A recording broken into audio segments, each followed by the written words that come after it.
Imagine a dawn sky over the North Sea. The mist is low, the waves restless. Suddenly, on the horizon, dark shapes emerge, longships, sleek and swift, carrying men with axes, shields, and a hunger for land, wealth, and glory.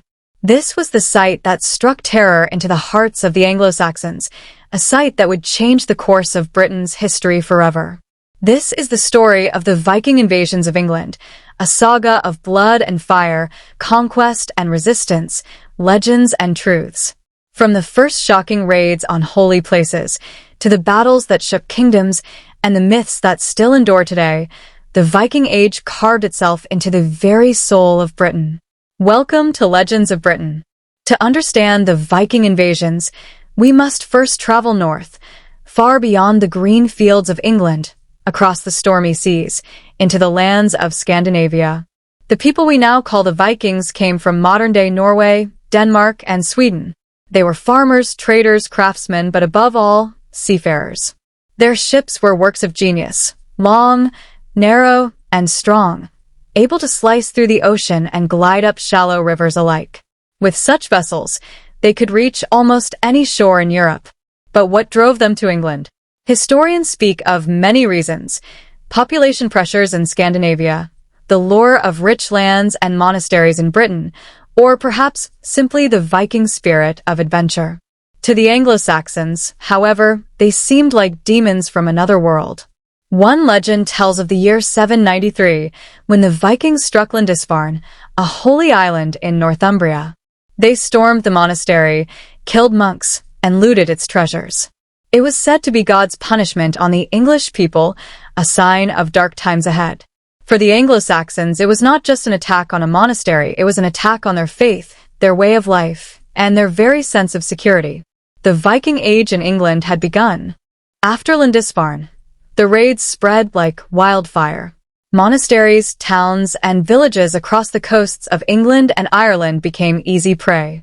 Wealth flowed back to Scandinavia, while fear spread across the British Isles. The Anglo-Saxon kingdoms, Northumbria, Mercia, Wessex, and East Anglia, were divided, and division made them weak. The year 865 marked a turning point. No longer content with raiding, the Vikings arrived with something far greater, an army, known to history as the Great Heathen Army.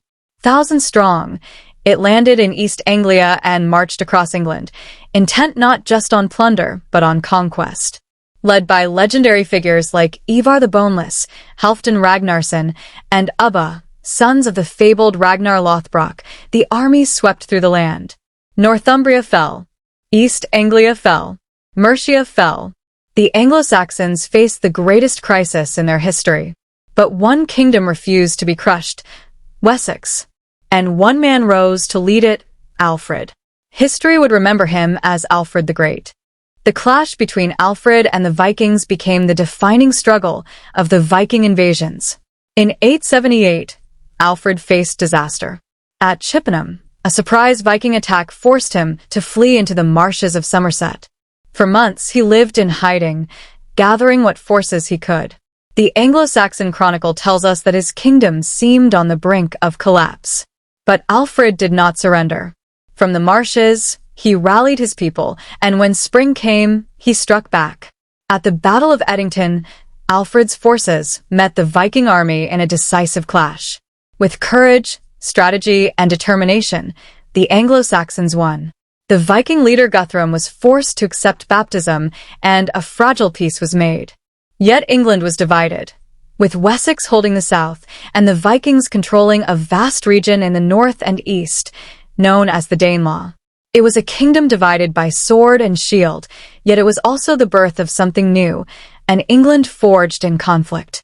The Viking presence in England did not vanish after Alfred's victory. For decades, the Danelaw remained under Norse control. Towns like York became Viking strongholds. Scandinavian laws, customs, and language left their mark on English society. Many English words we use today, sky, window, law, husband, are Viking in origin. Place names ending in by or Thorpe trace back to Norse settlements. The Vikings were no longer just raiders. They became rulers, neighbors, even family. Later kings of England, like Alfred's descendants, continued the struggle. By the 10th century, the English reconquered the Danelaw, but the Viking threat returned again and again, with the fearsome King Knut of Denmark eventually ruling over England itself in the 11th century. Though the Viking Age eventually ended, its impact on England was permanent. The invasions reshaped kingdoms, culture, and identity, and out of this storm, the foundations of a united England were laid.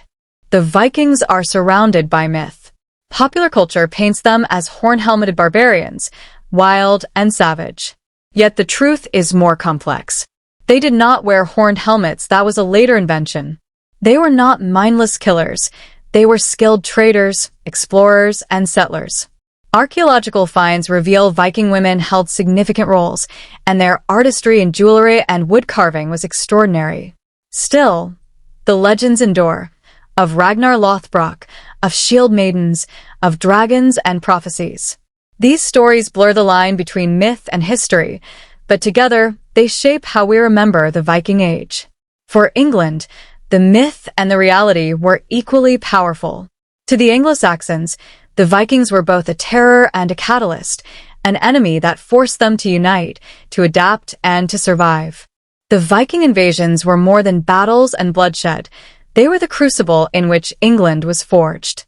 Out of fire and fear came resilience and unity. Out of raids and wars came cultural exchange and transformation. When we walk the green fields of England today, when we speak its language, when we pass through towns with Viking names, we walk in the footsteps of that age. The long ships may be gone, their sails no longer on the horizon, but their legacy still lingers in every corner of this land. This was the Viking Age in England, explained, explored, and remembered.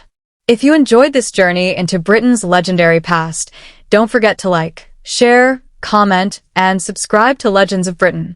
More stories, more legends, and more history await. Because Britain's past is not just history, it is legend.